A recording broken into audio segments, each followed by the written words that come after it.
Hello ಸ್ನೇಹಿತರೆ, good morning. Welcome back to my channel. ಇವತ್ತು ಸ್ನೇಹಿತರೆ ಸಾನುಗೆ ಸ್ಕೂಲಿಗೆ ಕಳಿಸ್ಬಿಟ್ಟು ನಾನು ಈ ವಿಂಡೋನ ಅವತ್ತು ಕ್ಲೀನ್ ಮಾಡಿರಲಿಲ್ಲ. ಆ್ಯಂಡ್ ಮಾರನೇ ದಿನಾನೂ ಮಾಡೋಕ್ಕಾಗಲಿಲ್ಲ, ಕೈ ನೋವು ಬಂದ್ಬಿಟ್ಟಿತ್ತು. ಯಾಕಂದರೆ ಅವತ್ತು ಸ್ವಲ್ಪ ಜಾಸ್ತಿನೇ ಉಜ್ಜಿ ಉಜ್ಜಿ ಕ್ಲೀನ್ ಮಾಡಿದ್ದೆ, ತುಂಬ ದಿನ ಆಗಿತ್ತು ಅಂತ ಹೇಳ್ಬಿಟ್ಟು. ಸೊ ಕೈ ನೋವು ಬಂದ್ಬಿಟ್ಟಿತ್ತು. 2 ದಿನ ರೆಸ್ಟ್ ತಗೊಂಡು ಇವತ್ತು 3ನೇ ದಿನ ಈ ವಿಂಡೋನ ಕ್ಲೀನ್ ಮಾಡ್ತಾ ಇದ್ದೀನಿ. ಈ ವಿಂಡೋ ನನಗೆ ಕ್ಲೀನ್ ಆ್ಯಂಡ್ ಕ್ಲಿಯರ್ ಆಗಿ ಬೇಕು. ಬೇರೆದೆಲ್ಲ ಕರ್ಟನ್ ಹಾಕಿದ್ದೀನಿ, ಇದು ಕರ್ಟನ್ ಹಾಕಿಲ್ಲ. ಯಾಕೆ ಅಂದರೆ ನನಗೆ ಹೊರಗಡೆದು ವ್ಯೂ ಚೆನ್ನಾಗಿ ಕಾಣಬೇಕು ಅಂತ. ಇಲ್ಲಿ ನಿಂತಾಗ ನನಗೆ ಒಂಥರ ಬ್ಲರ್ ಕಾಣಿದ್ರೆ ಅದು ಇಷ್ಟ ಆಗೋದಿಲ್ಲ. ಸ್ವಲ್ಪ ಧೂಳು ಕುತ್ಕೊಂಡ್ರು ಕೂಡ ಬ್ಲರ್ ಕಾಣುತ್ತೆ. ಅದಕ್ಕೆ ನನಗಿದು ಕ್ಲಿಯರ್ ಬೇಕು. ನಾನು ಅವಾಗವಾಗ ಒರೆಸ್ಕೊಳ್ತಾ ಇರ್ತೀನಿ. ಸೊ ಇದು ಹೊರಗಡೆಯಿಂದ ಒಳಗಡೆಯಿಂದ ಎರಡೂ ಕ್ಲೀನ್ ಮಾಡ್ಕೊಳ್ಬೇಕು. ಇದಕ್ಕೆ ನಾನು ಗ್ರಿಲ್ ಹಾಕ್ಸಿಲ್ಲ ಇಲ್ಲಿ. ಯಾಕೆ ಅಂದರೆ ಗ್ರಿಲ್ ಇದ್ದರೆ ಒಂಥರ ಏನೋ ಅಷ್ಟೊಂದು ಇಷ್ಟ ಆಗಲಿಲ್ಲ ನನಗೆ. ಇದನ್ನು ಬೇಕು ಅಂತಲೇ ನಾನು ಗ್ರಿಲ್ಲನ್ನು ಹಾಕಬೇಡಿ ಅಂತ ಹೇಳಿಬಿಟ್ಟು ಜಸ್ಟ್ ಗ್ಲಾಸ್ ವಿಂಡೋಸ್ನ ಇಡಿಸಿರೋದು. ನನಗೆ ಗ್ಲಾಸ್ ವಿಂಡೋಯಿಂದ ಆ ಕಡೆ ಹೋಗೋದಕ್ಕೆ ಬರೋದಕ್ಕೆ ತುಂಬ ಇಷ್ಟ. ಒಂದು ಸರಿ ಏನಾಗಿತ್ತು ಗೊತ್ತಾ, ಒಂದು ಇನ್ಸಿಡೆಂಟ್ ಹೇಳ್ತೀನಿ. ನೋಡಿ, ಬಟ್ಟೆ ಹಾಕಿಬಿಟ್ಟು ಆಮೇಲೆ ಈ ಕಿಟಕಿನ ಕ್ಲೋಸ್ ಮಾಡ್ತಾ ಇದ್ದೀನಿ. ಅಲ್ಲಿ ಲಾಕ್ ಆಗುತ್ತಲ್ವ, ಅಲ್ಲಿ ಬಟ್ಟೆ ಅಡ್ಡ ಇಡ್ತಾ ಇದ್ದೀನಿ. ಒಂದು ಸರಿ ಏನಾಗಿದೆ, ಸಾನು ಸ್ಕೂಲ್ಗೆ ಹೋಗಿದ್ದಾಳೆ, ರಾಜೇಶ್ ಆಫೀಸ್ಗೆ ಹೋಗಿದ್ದಾರೆ. ನಾನು ಮೇನ್ ಡೋರ್ನ ಕ್ಲೋಸ್ ಮಾಡಿಕೊಂಡು ಒಳಗಡೆ ಕೆಲಸ ಮಾಡ್ತಾ ಇದ್ದೀನಿ, ಕ್ಲೀನ್ ಮಾಡ್ತಾ ಇದ್ದೀನಿ. ಸಾನುಗೆ ಕರ್ಕೊಂಡು ಬರೋದಕ್ಕೆ ಹೋಗಬೇಕು ಮಧ್ಯಾಹ್ನ. ನಾನು ಎಲ್ಲ ತಿಂಡಿ ಗಂಡೆ ಮುಗಿಸ್ಕೊಂಡು ಕ್ಲೀನ್ ಮಾಡ್ತಾ ಇದ್ದೀನಿ. ಹೀಗೆ ಹೊರಗಡೆ ಹೋದೆ, ಬಾಲ್ಕನಿಗೆ ಹೋದೆ. ಬಾಲ್ಕನಿಗೆ ಹೋಗ್ಬಿಟ್ಟು ಒರೆಸ್ಬೇಕಾದ್ರೆ ಈ ಥರ ಕ್ಲೋಸ್ ಮಾಡಿದ್ದೀನಿ. ನೆನಪಿಲ್ಲ, ಫಸ್ಟ್ ಟೈಮ್ ಅದು ಕ್ಲೋಸ್ ಆಗೋಯ್ತು. ಈ ಕಡೆ ಬಾಗಿಲು ಕ್ಲೋಸ್ ಇದೆ ಬಾಲ್ಕನಿದು, ಈ ಕಡೆ ಕಿಟಕಿನೂ ಕ್ಲೋಸ್ ಆಗೋಯ್ತು. ನನಗೆ ಟೆನ್ಷನ್ ಶುರು ಆಗೋಯ್ತು. ಸಾನು ಕರ್ಕೊಂಡು ಬರೋದಕ್ಕೆ ಹೋಗಬೇಕು, ರಾಜೇಶ್ ಆಫೀಸ್ಗೆ ಹೋಗಿದ್ದಾರೆ. ರಾಜೇಶ್ ಬಂದ್ರೂ ಮನೆ ಒಳಗಡೆ ಹೇಗೆ ಬರ್ತಾರೆ ಅವರು? ಡೋರೆಲ್ಲ ಲಾಕ್ ಆಗಿದೆಯಲ್ಲ, ಏನು ಮಾಡೋದು ಅಂದ್ಕೊಂಡು ಒಂದು ಗಾರ್ಡನ್ ಟೂಲ್ ಇತ್ತು. ಆ ಗಾರ್ಡನ್ ಟೂಲ್ ತೊಗೊಂಡು ಅದು ಎಲ್ಲಿ ಲಾಕ್ ಆಗುತ್ತಲ್ಲ ಅಲ್ಲಿ ಜೋರಾಗಿ ಸಿಗಾಕ್ಬಿಟ್ಟು ಎಳೆದ್ಬಿಟ್ಟು ಹಬ್ಬ ವಿಂಡೋ ಓಪನ್ ಆಯಿತು. ಒಳಗಡೆ ಬಂದಿದ್ದೆ. ರಾಜೇಶಿಗೆ ಬಂದಮೇಲೆ ಹೇಳಿದ್ದೆ, ಜಾನು ನಾನು ಇದನ್ನು ಕಿತ್ತಾಕ್ಬಿಟ್ಟಿದ್ದೀನಿ, ಅದನ್ನು ನೀವು ರಿಪೇರ್ ಮಾಡಿಸ್ಕೊಳ್ಳಿ, ನಾನಿಲ್ಲ ಅಂದಿದ್ದು ಇವತ್ತು ಬರೋದಕ್ಕೆ ಆಗ್ತಾ ಇರಲಿಲ್ಲ ಅಂತ. ಆಮೇಲೆ ಅವರು ನೋಡ್ಬಿಟ್ಟು ಹೇಳಿದ್ರು, ಇಲ್ಲ ಅದೇನು ಕಿತ್ತೋಗಿಲ್ಲ, ನೀನು ಸ್ವಲ್ಪ ಅದನ್ನು ಹಾಕ್ಬಿಟ್ಟು ಪುಷ್ ಮಾಡಿದ್ಯಾ, ಅದು ಓಪನ್ ಆಗಿಬಿಟ್ಟಿದೆ, ಏನು ಮುರಿದೋಗಿಲ್ಲ ಬಿಡು ಅಂದರು. ಯಪ್ಪ ಸ್ನೇಹಿತರೆ, ಎಷ್ಟು ಟೆನ್ಷನ್ ಆಗ್ಬಿಟ್ಟಿದ್ದು ಗೊತ್ತಾ ಅವತ್ತು. ಸಾನುದ್ ನೆನೆಸ್ಕೊಂಡು ನಾನು ಕರ್ಕೊಂಡು ಬರೋಕ್ಕೆ ಹೋಗಲಿಲ್ಲ ಅಂದರೆ ಪಾಪು ಏನು ಮಾಡುತ್ತೆ ಅಲ್ಲಿ ನಿಂತ್ಕೊಂಡು, ಅಳುತ್ತಲ್ಲ ಅಂದ್ಕೊಂಡು ಟೆನ್ಷನ್ ಆಗ್ಬಿಟ್ಟಿತ್ತು. ಸೊ ಅವತ್ತಿಂದ ಈ ಥರ ಲಾಕ್ ಮಾಡಬೇಕಾದ್ರೆ ಒಂದು ಬಟ್ಟೆ ಇಟ್ಬಿಟ್ಟು ಲಾಕ್ ಮಾಡ್ತೀನಿ. ಅದು ಗೊತ್ತಾಗೋದಿಲ್ಲ, ಅದು ಕ್ಲೋಸ್ ಆಗಿಬಿಡತ್ತೆ. ಅದಕ್ಕೆ ಕೇರ್ಫುಲ್ಲಾಗಿ ಇರ್ತೀನಿ. ನನಗೆ ಈ ಥರ ಹೋಗೋದು ಬರೋದು ಕಿಟಕಿಯಿಂದ ತುಂಬ ಇಷ್ಟ. ಸೊ ಇದು ಜೇನುತುಪ್ಪ. ಅವತ್ತು ಹೇಳಿದ್ದೆ ನೋಡಿ, ಭಾನುವಾರದ ವ್ಲಾಗಲ್ಲಿ ಹೇಳಿದ್ದೆ. ಅವರು ಹನಿ ಕೂಂಬ್ ಅಂದರೆ ಜೇನು ಕಟ್ಟಿರೋದನ್ನು ತೆಗೆದ್ಬಿಟ್ಟು ತಂದು ನಮಗೆ ಮಾರ್ತಾ ಇದ್ದಾರೆ ಅಂತ ಹೇಳಿಬಿಟ್ಟು 1 kg ತೊಗೊಳೋದಕ್ಕೆ ಜಾಗದಲ್ಲಿ 3 kg, ಅಂದರೆ ಅದು ಚಿಕ್ಕ ಡಬ್ಬ ಕೊಟ್ವಿ, ಅದ್ರಲ್ಲಿ ಕೊಡಿ ಅಂತ ಹೇಳಿಬಿಟ್ಟು, ಇಲ್ಲ ಫಿಲ್ಟರ್ ಮಾಡಬೇಕು ನಾವು ಅಂದ್ಬಿಟ್ಟು ದೊಡ್ಡ ಪಾತ್ರೆ ಕೊಡಿ ಅಂತ ಕೇಳಿ ಇಸ್ಕೊಂಡು, ಆ ದೊಡ್ಡ ಪಾತ್ರೆ ಫುಲ್ ತುಂಬಿದ ತಕ್ಷಣವೇ ಅದು ಅಲ್ಲಿ ಇರೋದೆಲ್ಲ ನೀವು ತೊಗೊಳ್ಳಿ ಅಂದ್ಬಿಟ್ಟು ನಮಗೆ ಕನ್ವಿನ್ಸ್ ಮಾಡಿ ಕೊಟ್ಬಿಟ್ಟು ಹೋದರು. ಅದನ್ನು ಹಾಗೆ ಮುಚ್ಚಿಟ್ಬಿಟ್ಟಿದ್ದೆ, ಹೇಗೆ ಇದನ್ನು ಯಾವುದ್ರಲ್ಲಿ ಹಾಕಿಡಲಿ ಅಂತ ಹೇಳಿಬಿಟ್ಟು. ಆಮೇಲೆ ಮಾರನೇ ದಿನಕ್ಕೆ ಮೇಲ್ಗಡೆ ಏನೋ ಒಂಥರ ವೈಟ್ ಲೇಯರ್ ಕಾಣ್ತಾ ಇತ್ತು. ಸೊ ಅದನ್ನು ತೆಗೆದು ಸಪ್ರೇಟ್ ಮಾಡ್ತಾ ಇದ್ದೀನಿ. ಆಮೇಲೆ ಅವ್ರಿಗೆ ಕೇಳಿದ್ವಿ ಇದನ್ನು ಹೇಗೆ ಸ್ಟೋರ್ ಮಾಡೋದು ಅಂತ. ಅವರಂದ್ರು ಗಾಜು ಅಥವಾ ಸ್ಟೀಲಲ್ಲಿ ಹಾಕಿ ಇಡಿ, ನೀವು ಏನೂ ಆಗೋದಿಲ್ಲ, 10 ವರ್ಷ ಇಟ್ಟರು ಏನೂ ಆಗೋದಿಲ್ಲ, ಇದು ನ್ಯಾಚುರಲ್, ಇದು ಏನು ಮಿಕ್ಸ್ ಇಲ್ಲ ಅಂತ ಹೇಳಿದ್ರು. ಸೊ ನೋಡೋಣ ಅಂದ್ಬಿಟ್ಟು ತೊಗೊಂಡಿದ್ದೀವಿ. ನಾವು 2 ತಿಂಗಳಿಗೊಂದ್ಸರಿ 1 kg ಇದು ತಗೊಂಡು ಬರೋದು. ರಾಜೇಶ್ ದಿನ ಕುಡಿತಾರೆ, ಸಾನುಗೂ ಕೆಲವೊಂದು ಸಾರಿ ದಿನ ಕೊಡ್ತೀನಿ, ಕೆಲವೊಂದು ಸಾರಿ ಕೊಡೋದಕ್ಕಾಗೋದಿಲ್ಲ, ಮರ್ತುಬಿಟ್ಟಿರ್ತೀನಿ. ಅವಳಿಗೆ ಕೆಮ್ಮು ಆದಾಗ ಅಂತೂ ದಿನ 1 ಸ್ಪೂನು ಸಂಜೆ ಹೊತ್ತು ಅಥವಾ ರಾತ್ರಿ ಹೊತ್ತು ಕುಡಿದ್ಬಿಟ್ಟು ಅವಳು ಮಲಗ್ತಾಳೆ. ಸೊ ನಮಗೆ ಇದು ಇಬ್ಬರು ಯೂಸ್ ಮಾಡೋದ್ರಿಂದ ಬೇಗನೆ ಮುಗಿಯುತ್ತೆ ಅಂದ್ಕೊಂಡಿದ್ದೀನಿ. ಬಟ್ ಸ್ಟಿಲ್ ಇದು 4-5 ತಿಂಗಳಂತೂ ಗ್ಯಾರಂಟಿ ಬರುತ್ತೆ. ಸೊ ಇದನ್ನು ಈಗ ಸ್ಟೋರ್ ಮಾಡ್ತಾ ಇದ್ದೀನಿ. ಒಂದು ಸಾರಿ ಫಿಲ್ಟ್ರ್ ಮಾಡೋಣ ಸಣ್ಣ ಜಾಲರಿಯಲ್ಲಿ ಅಂದ್ಬಿಟ್ಟು ಸಣ್ಣ ಫಿಲ್ಟರಲ್ಲಿ ಹಾಕಿದ್ರೆ ಅದ್ಯಾಕೋ ಇಳಿತಾನೇ ಇಲ್ಲ. ಅದಕ್ಕೀಗ ದೊಡ್ಡದೇ ಫಿಲ್ಟರ್ ತೊಗೊಂಡಿದ್ದೀನಿ, ಅಂದರೆ ದೊಡ್ಡ ಬಾಯಿ ಇರೋ ಅಂಥ ಫಿಲ್ಟರ್. ಸ್ಟೀಲಲ್ಲಿ ಹಾಕಿ ಇಡೋಣ, ಬಾಕಿದನ್ನು ಯಾವುದಾದ್ರೂ ಹಾಕೋಣ ಅಂತ ಹೇಳ್ಬಿಟ್ಟು. ಸೊ ಇದು 3ರಲ್ಲಿ ಹಾಕಿದ್ದೀನಿ ಸ್ನೇಹಿತರೆ. ಇದು ಒಂದು ಗಾಜಿಂದು, ಸೊ ಇದರಲ್ಲಿ ಮಿಕ್ಕಿರೋದನ್ನ ಹಾಕಿದ್ದೀನಿ. ಇನ್ನು ಒಂದು ದೊಡ್ಡ ಸ್ಟೀಲಲ್ಲಿ ಹಾಕಿದ್ದೀನಿ. ಇನ್ನು ಒಂದು ನಾವು ಏನು ದಿನ ಯೂಸ್ ಮಾಡ್ತೀವೋ ಪತಂಜಲಿದು ಯೂಸ್ ಮಾಡ್ತಾ ಇದ್ದಿದ್ದು, ಅದರಲ್ಲಿ ಒಂದು 100-200 ಗ್ರಾಮ್ ಅಷ್ಟು ಇತ್ತು. ರಾಜೇಶ್ ಅದಕ್ಕೆ ಮಿಕ್ಸ್ ಮಾಡು ಪರವಾಗಿಲ್ಲ ಅಂದರು. ಸೊ ಅದನ್ನು ಖಾಲಿ ಆದಮೇಲೆ ಇದನ್ನೆಲ್ಲ ಯೂಸ್ ಮಾಡ್ಕೊಳ್ಳೋಣ. ಹೇಗಿದೆ ನಿಮ್ಗೇನು ಅನಿಸುತ್ತೆ? ನ್ಯಾಚುರಲ್ ಅಂದರೆ ಹೇಗಿರುತ್ತೆ? ಪತಂಜಲಿ ಚೆನ್ನಾಗಿರುತ್ತಾ? ನಿಮ್ಗೆ ಗೊತ್ತಿದ್ರೆ ಪ್ಲೀಸ್ ಕಮೆಂಟ್ ಮಾಡಿ ತಿಳಿಸಿ. ಸ್ನೇಹಿತರೆ, ಈಗ ಸ್ನಾನ ಮಾಡಿ ಬಂದು ಪೂಜೆ ಮಾಡಿ ತಿಂಡಿ ಕೂಡ ಆಯಿತು.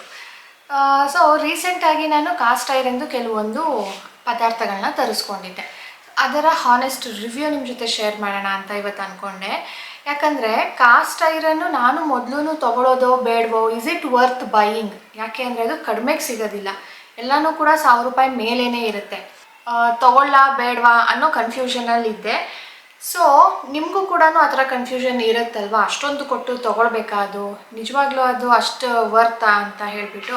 ಆ್ಯಂಡ್ ನಾನು ಇಷ್ಟು ದಿನ ಯೂಸ್ ಮಾಡಿದ್ಮೇಲೆ ನನಗೇನು ಎಕ್ಸ್ಪೀರಿಯನ್ಸ್ ಆಯಿತು, ನಾನು ಏನೇನು ತೊಗೊಂಡಿದ್ದೀನಿ, ಇನ್ನು ಏನೆಲ್ಲ ಸಿಗುತ್ತೆ ಅದನ್ನೆಲ್ಲ ಇವತ್ತು ನಿಮ್ಮ ಜೊತೆ ಶೇರ್ ಮಾಡ್ತೀನಿ. ಫಸ್ಟ್ ನಾನು ಏನೇನು ತೊಗೊಂಡಿದ್ದೀನಿ ಅದು ತೋರಿಸ್ತೀನಿ. ಸೊ ಮೊದಲಿಗೆ ನಾನು ತರಿಸ್ಕೊಂಡಿದ್ದು ತವಾ ಅಂತೂ ತುಂಬಾ ಬೇಸಿಕ್ ನಮಗೆ ಬೇಕಾಗತ್ತೆ, ತುಂಬಾ ಕೆಲಸಕ್ಕೆ ಬರುತ್ತೆ. ಹೇಗೆ ಅಂದರೆ ನಾವು ದೋಸೆ ಮಾಡೋದಕ್ಕೆ, ಚಪಾತಿ ಮಾಡೋದಕ್ಕೆ ಇದನ್ನು ಯೂಸ್ ಮಾಡ್ಕೊಳ್ಬೋದು. ಇದು ನಾನು ತುಂಬ ದೊಡ್ಡ ಸೈಜ್ದು ತೊಗೊಂಡಿದ್ದೀನಿ. ಇದರಲ್ಲಿ ಏನು ಪ್ರಾಬ್ಲಮ್ ಆಗ್ತಾ ಇದೆ ಅಂದರೆ ಮಧ್ಯ ಹೀಟ್ ಬರುತ್ತೆ, ಬಟ್ ಎಡ್ಜಸ್ಗೆ ಹೀಟು ಹೋಗ್ತಾ ಇಲ್ಲ. ಹಾಗಾಗಿ ಇಷ್ಟು ದೊಡ್ಡದು ತೊಗೊಳ್ಳೋ ನೆಸಸರಿ ಇಲ್ಲ.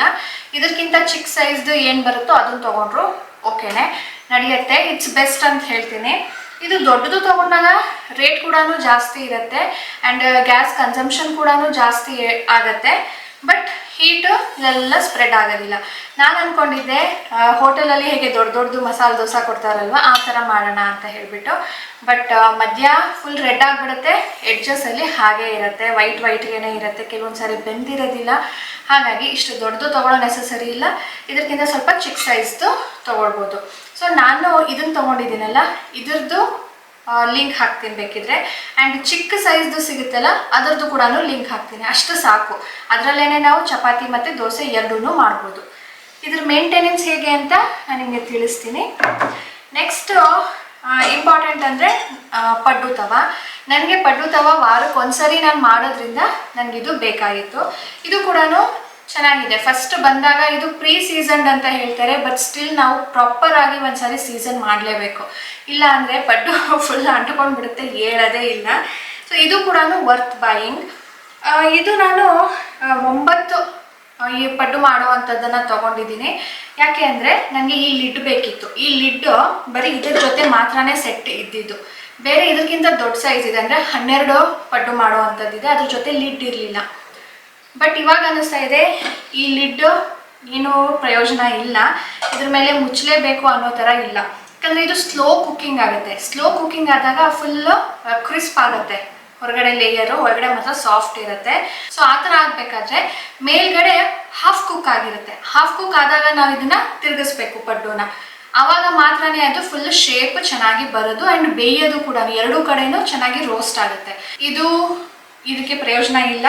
ಆದಷ್ಟು ನೀವು 12 ಪಡ್ಡು ಮಾಡುವಂಥದ್ದು ತಗೊಳ್ಳಿ, ವಿತೌಟ್ ಲಿಡ್ಡೇನೆ ತಗೊಳ್ಳಿ. ನೆಕ್ಸ್ಟ್ ಬರುತ್ತೆ ಕಡಾಯಿ ನನಗೆ ಯಾತಕ್ಕೆ ಬೇಕಾಗಿತ್ತು ಅಂದರೆ, ಒಂದು ಡ್ರೈ ರೋಸ್ಟ್ ಮಾಡೋದಕ್ಕೆ. ಈಗ ಮಸಾಲೆ ಸಾರು ಮಾಡ್ತೀನಿ ಅಂದರೆ ಸ್ಟೀಲಲ್ಲಿ ಮಾಡಿದಾಗ ಅದು ಅಷ್ಟೊಂದು ಕಲರ್ ಟರ್ನ್ ಆಗೋದಿಲ್ಲ, ರೋಸ್ಟ್ ಆಗೋದಿಲ್ಲ ಸರಿಯಾಗಿ, ವೈಟ್ಗೆ ಇರುತ್ತೆ.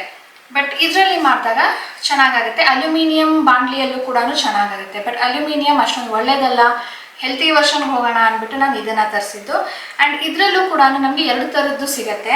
ಒಂದು ಇದು ಫ್ಲ್ಯಾಟ್ ಇರೋದು, ಇದು ನನಗೆ ಡೂಮ್ ಥರ ಇದೆ ನೋಡಿ. ನನಗೆ ಫ್ಲ್ಯಾಟ್ ಇರೋದು ಬೇಕಿರಲಿಲ್ಲ, ಯಾಕಂದರೆ ನಾನು ಇದನ್ನು ಡೀಪ್ ಫ್ರೈ ಮಾಡೋದಕ್ಕೆ ಕೂಡ ಯೂಸ್ ಮಾಡಬೇಕು. ಈ ಫ್ಲ್ಯಾಟ್ ಇರೋದು ತೊಗೊಂಡ್ರೆ ಏನು ಮಾಡುತ್ತೆ, ಎಣ್ಣೆ ಜಾಸ್ತಿ ಹಾಕಬೇಕಾಗುತ್ತೆ ಒಂದು ಲೆವೆಲಿಗೆ ಬರಬೇಕು ಅಂದರೆ. ಇದು ಈ ಥರ ಡೂಮ್ ಇರೋದ್ರಿಂದ ಸ್ವಲ್ಪ ಎಣ್ಣೆಯಲ್ಲೂ ಕೂಡ ನಾವು ಡೀಪ್ ಫ್ರೈ ಮಾಡ್ಬೋದು. ಈಗ ನಾವು ಎಸ್ಪೆಷಲಿ ನಾನ್ ವೆಜ್ ಮಾಡ್ತೀವಿ ಅಂದರೆ ಜಾಸ್ತಿ ಎಣ್ಣೆ ನಾನು ಯೂಸ್ ಮಾಡೋದಿಲ್ಲ, ಅದನ್ನು ಬಿಸಾಕಬೇಕಾಗತ್ತಲ್ವಾ ಅಂತ ಹೇಳಿಬಿಟ್ಟು ಸ್ವಲ್ಪ ಮಾಡ್ತೀನಿ. ಆಗ ಈ ಥರ ಬಾಣಲಿ ನನಗೆ ಯೂಸ್ ಆಗುತ್ತೆ. ಸೊ ಸ್ವಲ್ಪ ಹಾಕಿದ್ರೂ ಕೂಡ ನಾವು ಫ್ರೈ ಮಾಡ್ಬೋದು, ತಳಕ್ಕೆ ಹೋಗ್ಬಿಟ್ಟು ಏನೂ ಅಂಟ್ಕೊಳ್ಳೋದಿಲ್ಲ. ತಳ ಫ್ಲ್ಯಾಟ್ ಇರೋದು ತೊಗೊಂಡ್ರೆ ಹೋಗ್ಬಿಟ್ಟು ತಳದಲ್ಲಿ ಕೂತ್ಕೊಂಡು ಬಿಡುತ್ತೆ. ಇದು ಎಣ್ಣೆಯಲ್ಲೇ ನಾವು ಎಲ್ಲನೂ ಕರಿಯೋದ್ರಿಂದ ಇದಕ್ಕೆ ಜಾಸ್ತಿ ಮೇಂಟೆನೆನ್ಸ್ ಬೇಕಾಗೋದಿಲ್ಲ. ಸೊ ಇದರ ಮೇಂಟೆನೆನ್ಸ್ ಹೇಗಪ್ಪ ಅಂದರೆ, ಈಗ ದೋಸೆ ತವ ಮೇಲೆ ಎಣ್ಣೆ ಇಲ್ಲದೆ ನಾವು ದೋಸೆ ಹಾಕೋದಕ್ಕಾಗೋದಿಲ್ಲ. ಸೊ ಲಾಸ್ಟಲ್ಲಿ ಏನು ಎಣ್ಣೆ ಮಿಕ್ಕಿರುತ್ತೋ ಅದು ತವ ಹೀಟ್ ಇದ್ದಾಗಲೇ ಒಂದು ಟಿಶ್ಯೂ ತೊಗೊಂಡು ಎಲ್ಲ ಕಡೆಯೂ ಸ್ಪ್ರೆಡ್ ಮಾಡಿಬಿಟ್ಟು ಆಫ್ ಮಾಡಿಬಿಡ್ಬೇಕು. ಇನ್ನೂ ಏನಾದರೂ ಅದ್ರ ಮೇಲೆ ರೆಸಿಡ್ಯೂ ಇದೆ ದೋಸೆದು ಅಂದರೆ ಒಂದು 5 ನಿಮಿಷ ನೀರು ಹಾಕಿಬಿಡಿ, ಅದು ಫುಲ್ ಬಂದ್ಬಿಡುತ್ತೆ ಮೇಲೆ. ಅದನ್ನು ಒರೆಸ್ಬಿಟ್ಟು ನೀವು ನೀರು ಸ್ವಲ್ಪನೂ ಇಲ್ಲದೆ ಎತ್ತಿಡ್ಬೋದು. ನಾವು ಬರೀ ನೀರೆಲ್ಲ ಸೋಪು ಹಾಕಿ ತೊಳೆದಿದ್ದೀವಿ ಅನ್ನೋ ಹಾಗಿದ್ರೆ ನೀವು ಒಂದ್ಸರಿ ಹೀಟ್ ಮಾಡಿಬಿಟ್ಟು ಎಣ್ಣೆ ಹಚ್ಚಿಬಿಟ್ಟು ಎಕ್ಸಸ್ನ ಒರೆಸ್ಬಿಟ್ಟು ತೆಗೆದಿಡಬೇಕಾಗುತ್ತೆ. ಸೇಮ್ ಪ್ರೊಸೀಜರ್ ನಾವು ಎಲ್ಲದಕ್ಕೂ ಫಾಲೋ ಮಾಡಬೇಕು. ಡ್ರೈ ರೋಸ್ಟ್ ಮಾಡಿದಾಗ ಇದು ಸ್ವಲ್ಪ ಇಲ್ಲಿ ಕಪ್ಪಗಾಗಿ ಬರುತ್ತೆ. ಆಗ ನಾವು ಅದನ್ನು ಬ್ರಷ್ ಮಾಡಿ ಹೀಟ್ ಮಾಡಿ ಎಣ್ಣೆ ಹಚ್ಚಿ ಬಿಟ್ಬಿಡ್ಬೇಕು. ಸೊ ಪಡ್ಡು ತವಾದು ಕೂಡ ಸೇಮ್ ವೇ, ನಾವು ದೋಸೆ ತವ ಹೇಗೆ ಮೇಂಟೈನ್ ಮಾಡ್ತೀವೋ ಸೇಮ್ ವೇ ಅಲ್ಲೇ. ಸೊ ಇದರ 3 ಲಿಂಕ್ ನಾನು ಡಿಸ್ಕ್ರಿಪ್ಷನ್ ಹಾಕಿರ್ತೀನಿ. ಚಿಕ್ಕದ ತವಾ ಸೈಜ್ದು ಕೂಡ ಹಾಕಿರ್ತೀನಿ. ಆ್ಯಂಡ್ ಇದು 12 ಪಡ್ಡುದು ಕೂಡ ಹಾಕಿರ್ತೀನಿ. ನಾನು ಇದ್ರದ್ದು ಹಾಕಲ್ಲ, 12 ಪಡ್ಡುದೇ ಹಾಕ್ತೀನಿ. ನಿಮ್ಗೆ ಯೂಸ್ ಆಗುತ್ತೆ ಅದು. ಸೊ ಇದು ನನ್ನ ಹಾನೆಸ್ಟ್ ರಿವ್ಯೂ. ಇಷ್ಟು ದಿನ ಯೂಸ್ ಮಾಡಿದ ಮೇಲೆ ನನಗೆ ಏನು ಅನಿಸಿದೆಯೋ ನಾನು ನಿಮ್ಮ ಜೊತೆ ಶೇರ್ ಮಾಡಿದ್ದೀನಿ. ಸೊ ನೀವು ಕೇಳ್ಬೋದು, ಕಾಸ್ಟ್ ಐರನ್ನೇ ಯಾಕೆ ತೊಗೊಳ್ಬೇಕು, ಇದಕ್ಕಿಂತ ಕಡಿಮೆ ಬೆಲೆಗೂ ಬೇರೆ ಸಿಗುತ್ತಲ್ವಾ ಅಂತ ಹೇಳಿಬಿಟ್ಟು. ಸೊ ನನ್ನ ಹತ್ರ ಕೂಡ ಅಲ್ಯೂಮಿನಿಯಮ್ದಿದೆ, ನಾನ್ ಸ್ಟಿಕ್ದಿದೆ, ಇದಕ್ಕಿಂತ ಕಡಿಮೆಗೆ ಸಿಗುತ್ತೆ. ಆದರೆ ಅದು ತುಂಬ ದಿನ ಬಾಳಿಕೆ ಬರೋದಿಲ್ಲ. ಕೋಟಿಂಗ್ ಹೋಗ್ತಾ ಇದ್ದಂಗೆ ನಾನ್ ಸ್ಟಿಕ್ದು ನಮ್ಮ ಫುಡ್ ಜೊತೆ ಮಿಕ್ಸ್ ಆಗಿಬಿಟ್ಟು ನಮ್ಮ ಬಾಡಿಗೆ ಸೇರಿಕೊಳ್ಳುತ್ತೆ. ಅದು ಅಷ್ಟೊಂದು ಹೆಲ್ತಿ ಅಲ್ಲ. ಆ್ಯಂಡ್ ಅಲ್ಯೂಮಿನಿಯಮ್ದು ಕೂಡ ಅದು ಫುಡ್ ಜೊತೆ ರಿಯಾಕ್ಟ್ ಆಗುತ್ತೆ. ಸಮ್ ಫುಡ್ ಜೊತೆ ಮಾತ್ರನೇ, ಎಲ್ಲ ಫುಡ್ ಜೊತೆ ಅಲ್ಲ. ಡ್ರೈ ರೋಸ್ಟ್ ಮಾಡ್ತೀವಿ ಅಂದರೆ ಮಾಡ್ಬೋದು, ಅದು ಕೂಡ ಹುಳಿ ಜೊತೆ ಸ್ವಲ್ಪ ಪ್ರಮಾಣದಲ್ಲಿ ರಿಯಾಕ್ಟ್ ಆಗಿಬಿಟ್ಟು ಫುಡ್ ಜೊತೆ ಸೇರಿಕೊಳ್ಳುತ್ತೆ. ಅದರ್ವೈಸ್ ಏನು ಅಂದರೆ ನಾವು ಸ್ಕ್ರಬ್ ಮಾಡ್ತೀವಲ್ವಾ, ಅದರದ್ದು ಲೇಯರ್ ಹೋಗ್ತಾ ಬರುತ್ತೆ, ಆವಾಗ ಅದು ಸ್ವಲ್ಪ ಹಾರ್ಮ್ಫುಲ್ ಅಂತ ಹೇಳ್ಬೋದು. ಅದು ಬಿಟ್ಟರೆ ಹೇಳಿದ ನಾನ್ ಸ್ಟಿಕ್ ಅಂತೂ ತುಂಬ ವರ್ಷಗಳ ಕಾಲ ಅದು ಬಾಳಿಕೆಗೆ ಬರೋದಿಲ್ಲ. ಕಾಸ್ಟ್ ಐರನ್ ಆದರೆ ನಾವು ಹೇಗೆ ಮೇಂಟೈನ್ ಮಾಡ್ಕೊಂಡು ಹೋಗ್ತೀವೋ ಅಷ್ಟು ವರ್ಷ ಕೂಡ ಚೆನ್ನಾಗಿ ಬರುತ್ತೆ.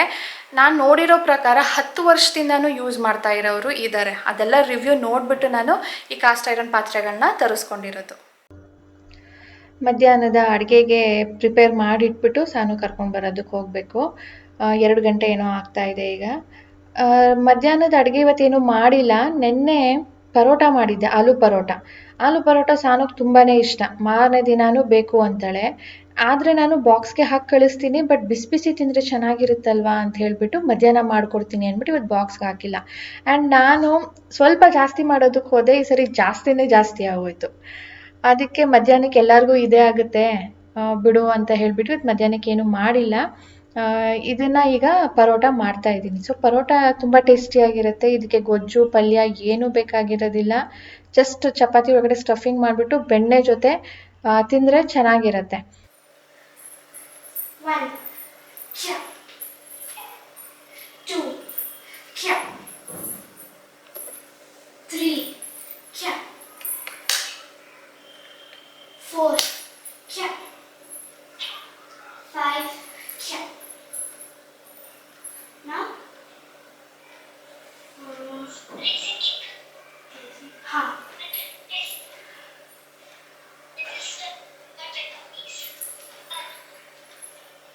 okay 1 2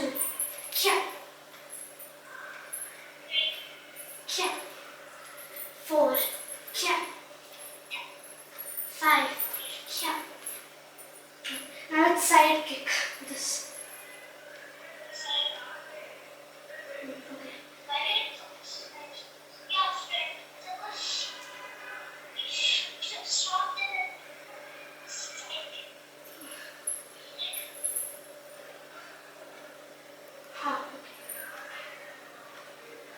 one like we need to do from left leg now.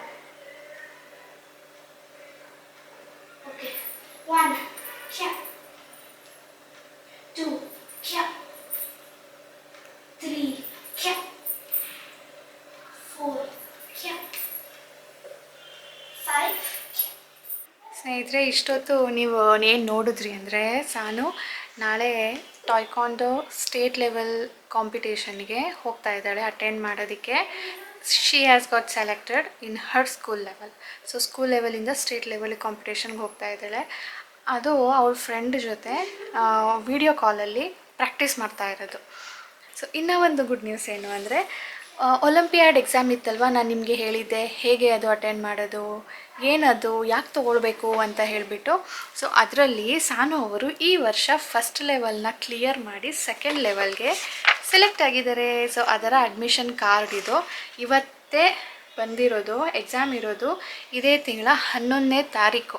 ಎಷ್ಟು ಸ್ಮಾಲ್ ಡ್ಯೂರೇಷನಲ್ಲಿ ಇವರು ಹೇಳಿದ್ದಾರೆ ನೋಡಿ. ಇವ್ರಿಗೆ ಬುಕ್ಸ್ಗಳು ಕೊಟ್ಟಿಲ್ಲ, ಇದು ಸ್ಕ್ಯಾನ್ ಮಾಡಿ ಅಂತ ಹೇಳಿದ್ದಾರೆ. ಇಲ್ಲಿ ಇದನ್ನು ಸ್ಕ್ಯಾನ್ ಮಾಡಿದ್ರೆ 4,500 ಬುಕ್ಗಳು ತೋರಿಸ್ತಾ ಇದೆ. 4 ಬುಕ್ಕು. ಆ 4 ಬುಕ್ಕು 10 ದಿನದಲ್ಲಿ ಓದೋದಕ್ಕಾದರೂ ಆಗುತ್ತಾ?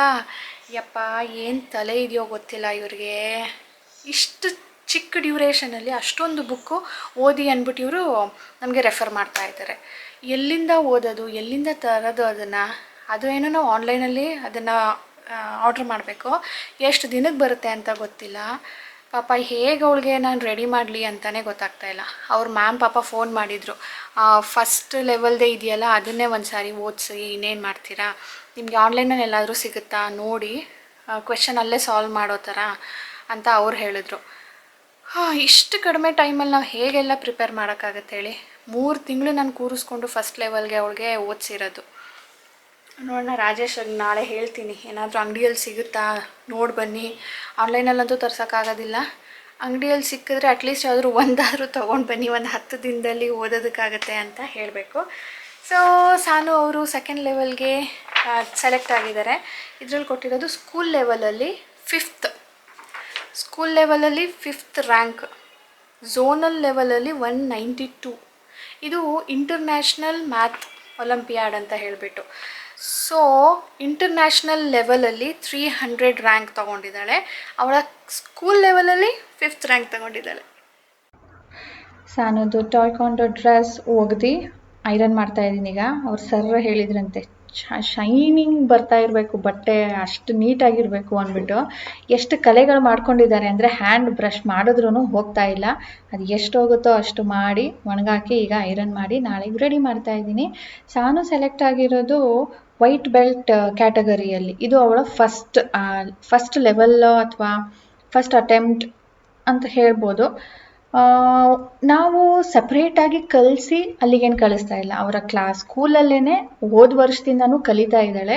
ಸೊ ಅದರಲ್ಲಿ ಚೆನ್ನಾಗಿ ಮಾಡಿದ್ದಾಳೆ ಅಂದ್ಬಿಟ್ಟು ಅವಳನ್ನ ಸೆಲೆಕ್ಟ್ ಮಾಡಿ ಸ್ಕೂಲ್ ಲೆವೆಲಿಂದ ಸ್ಟೇಟ್ ಲೆವೆಲ್ಗೆ ಕಳಿಸಿದ್ದಾರೆ. ಹೋಪ್ ವಿನ್ ಆಗ್ತಾಳೆ ಅಂದ್ಬಿಟ್ಟು. ಎನಿವೇಸ್ ಅವಳು ಸ್ಟೇಟ್ ಲೆವೆಲ್ಗೆ ಪಾರ್ಟಿಸಿಪೇಟ್ ಮಾಡ್ತಿದ್ದಾಳಲ್ಲ, ಅದೇ ತುಂಬ ಖುಷಿ ನನಗೆ. ಸೊ ಇವತ್ತು ಸಾನು ಸ್ಟೇಟ್ ಲೆವೆಲಲ್ಲಿ ಪಾರ್ಟಿಸಿಪೇಟ್ ಮಾಡ್ತಾ ಇರೋದು ಒಂದು ಕಡೆ ಖುಷಿ ಆದರೆ, ಇನ್ನು ಒಂದು ಒಲಿಂಪಿಯಾಡಲ್ಲಿ ಸೆಕೆಂಡ್ ಲೆವೆಲ್ಗೆ ಸೆಲೆಕ್ಟ್ ಆಗಿರೋದು. ಎನಿವೇಸ್ ಸ್ನೇಹಿತರೆ, ಇದು ನನ್ನ ಪ್ಯಾಂಟ್ ನಾನೇ ಹೊಲಿದಿದ್ದು.